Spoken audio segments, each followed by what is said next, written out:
Hello there and welcome. This is Jennifer McGuire. Glad you're here today. Now, I don't know about you, but I can remember clearly the first time I saw heat embossing. I just thought it was such a cool technique and I was addicted right off the bat. Well, today I thought I would just share a few tips for getting beautiful heat embossed images, especially when they're the focal point of your card. So I have lots of tips I'm going to share along the way. So my cards use some new products that are from the Essentials by Ellen line that is only available at ellenhudson.com. The first stamp set is the Totally Random Sayings stamp set. I like this stamp set because it has this beautiful script kind of brush stroke sentiments that are just so much fun, very playful. They work on a lot of different cards, and some simple font sentiments that can either be stamped below it or on the inside of the card. I'm going to focus on a couple of the brushstroke sentiments first. Now I have a Lawn Fawn dotted circle die here that I will eventually cut my sentiments from, so I'm just making sure that I space the two sentiments out enough that I'll be able to die cut the two circles.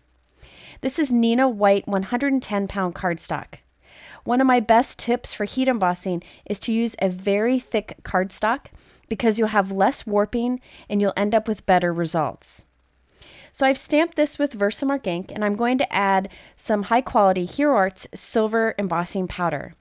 I do recommend a high quality embossing powder such as those from Hero Arts or from Wow embossing powder or from Ranger. Those are three of my favorites. Now when I heat set this, you'll notice that these sentiments have some wide areas. And whenever there's a large or wide area that you're heat embossing, sometimes it's not very smooth. It's a little bumpy. That's fine. That's just the nature of heat embossing. You can kind of see that bumpy look on the powders there. If you used a non-fine embossing powder, you might get smoother results, but you lose detail. And I don't want to do that. So here's my trick. I use my MISTI stamping tool and I stamp again right on top of my embossing with VersaMark ink once again, and then I add some more silver embossing powder. If you don't have a stamping tool or stamping positioner like this, you can look through the acrylic block and line it up to stamp right on top. Or while your embossing powder is still hot from doing your heat embossing, you can add more powder and then heat it again. But I really like being able to stamp right on top with another layer of VersaMark and then add more powder. Now I'm going to freeze frame this so we can do a comparison. On the right, where it says thanks muchly, I have the double heat embossed image. You can see that it's smoother and it has more dimension. On the left, where it says thanks muchly, it's only one layer of heat embossing. So it doesn't have as much dimension, and it is a little bumpy. Now I'm going to show you one more comparison. This is with the You Are Loved sentiments. On the right this time is one layer of embossing. On the left is two layers of embossing. You can see the one on the left has more dimension and is much smoother. Now, I don't always double heat emboss or triple heat emboss even. It's just when I really want to have a smooth image where there's a lot of solid area or where the image is the focal point of the card. I'm going to go ahead and add another layer of embossing onto this. Of course, as always, I'm using my anti-static powder tool. I always do every time I heat emboss, even between layers. And here is a third layer of embossing powder. So I'll heat this, and then you can see you get even more dimension, and it really kind of looks like bubble letters, which I think is really cool. And you can really see a big difference here between one layer, which is on the left, and on the right where it's two layers. Now, I would also recommend that you don't overheat your powder. Sometimes if you heat one layer of embossing powder enough, it does smooth out a little more, but it sometimes loses its shine. So you don't want to overheat your powder. When you have many layers like this, it actually melts and embosses very quickly. So here we have 4 layers of powder, and that's what I ended up with on my card. And that's why they look like bubble letters. It's like a bubble sentiment. Really fun to do. Now I have some more heat embossing tips at the end of this video, but I did want to show you how I created the background on these cards. For the background, I'm using the new Essentials by Ellen Artistic Brushstroke stamp set. And I have some cardstock here, cut to a little bit smaller than 4 1/4 by 5 1/2. The darker Kraft cardstock is from Ranger, and the middle Kraft cardstock is Neenah Desert Storm. I also have a piece of white cardstock there, but I ended up ditching it. Okay, so I am going to stamp this fun brushstroke image with Distress Oxide inks. Distress Oxide inks are a new favorite ink of mine because they have dye and pigment properties.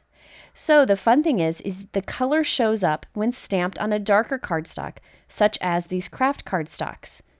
It really ends up with a beautiful result. And because it has that dye element to it, it dries pretty quickly, but not so fast that you can't heat emboss it if you want to. So I'm just repeatedly stamping this brush stroke image across the card, kind of filling in the open areas. And I'm stamping the light Kraft and the dark Kraft at the same time. So that's why you see that color changing. Now, if I used regular dye inks on these Kraft colored cardstocks, the colors would get kind of soak in and get lost. It would just look darker there, but not have much color. You could use pigment ink for this technique if you do have that. Okay, now I thought I would kind of step this background up by stamping on top of it, but slightly offset with a white pigment ink, just to add a little interest to the background. Now this white pigment ink is a really good one. It's Hero Art's Unicorn White Pigment Ink, and it goes on nice and thick. But I didn't want it to be so thick that it blocked all the color underneath. So since this is a pigment ink and it stays wet for quite a while, I can dab off some of the white ink. So you can see I'm dabbing it with a dry cloth here. You don't want to smear it, so you're just kind of dabbing on there. And I also dab with my finger and then wipe my finger off so that I can make sure that I remove all the excess white ink. Now I can heat set this and it'll be dry, no problem at all. If you wanted to, you could leave the initial stamped amount of white pigment ink on top of it. You just heat set it and leave it. But again, I'm removing a little of the ink so some of the color underneath can show through. This offset stamping technique, where you stamp white pigment ink either below or above a colored ink, is really fun, and it's very forgiving because you don't need to line it up perfectly. And look at how it really brings that background to life. Once I'm finished, I'll go ahead and heat set it so that nothing smears and it'll dry perfectly. And by the way, again, the darker color Kraft, which is kind of like a paper bag Kraft, is from Ranger, and the lighter is Neenah Desert Storm. So now it's time to pull these together. I did glue those backgrounds onto some top folding white note cards that are 4 1/4 by 5 1/2. And I used the Lawn Fawn dotted circle dies to die cut out my sentiments that I showed you earlier. I also used one size smaller of this same circle die set to cut out a piece of craft foam. And that's what you see here. And I've put double-sided tape on both sides of that craft foam circle. And I'll use that craft foam circle behind my sentiment circles so that it has nice even raised dimension and it'll hold up when I send it through the mail. So there you can see I kept this very simple. I just did that fun offset stamping technique in the background. And then we have all that dimension to that heat embossing because I did 4 layers of heat embossing on top of each other. Now there is one little thing I wanted to add to this. Using the heart dies in this Altenew envelope liner die set, I created some silver little accents that I could add to my card. I tried gems and it seemed to not really go well with that Kraft background, so I decided to create my own embellishments. I'm putting a little adhesive onto a piece of scrap cardstock, and into the adhesive I'm putting a bunch of those white die cut hearts from that Altenew set I just showed you. I'm using my little jewel picker to pick up the little hearts and lay them into the adhesive. Now I'm pressing my VersaMark ink pad on top of all of that, and then I'm adding some silver heat embossing. This is a quick way to make a bunch of little die cut hearts that are covered with that silver embossing powder. If you would have just covered paper with heat embossing, then die cut it, you don't get that smooth edge like you do by die cutting first. And I actually added 3 layers of silver embossing to this before I was finished, and you get this beautiful dimension and shine. And they'll match the sentiments perfectly, so it won't be too distracting from the card. Once it's cooled off, I'm going to go ahead and remove the hearts, and we can add them to our card with a strong liquid adhesive. And by the way, when you're doing multiple layers of heat embossing on top of itself, be sure to let it cool completely in between each layer.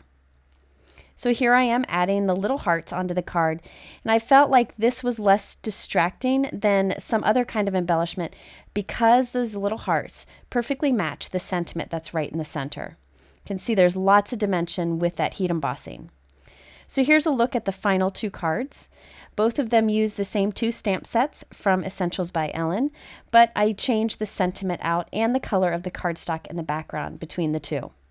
Now these cards are very simple, but I like how it keeps the focus on those heat embossed sentiments in the center that have such a fun and playful look to them.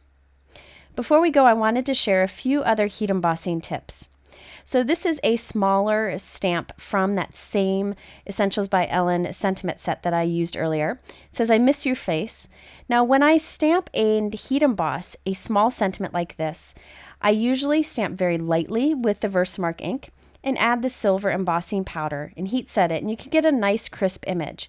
And usually you don't need to add another layer to it. It's usually nice and smooth with a nice amount of dimension, but you can if you put only a little bit of the second stamped VersaMark image on top. Just stamp lightly, then you can add powder, and you do get more dimension with that second layer, but I don't think it's always necessary with a tiny sentiment.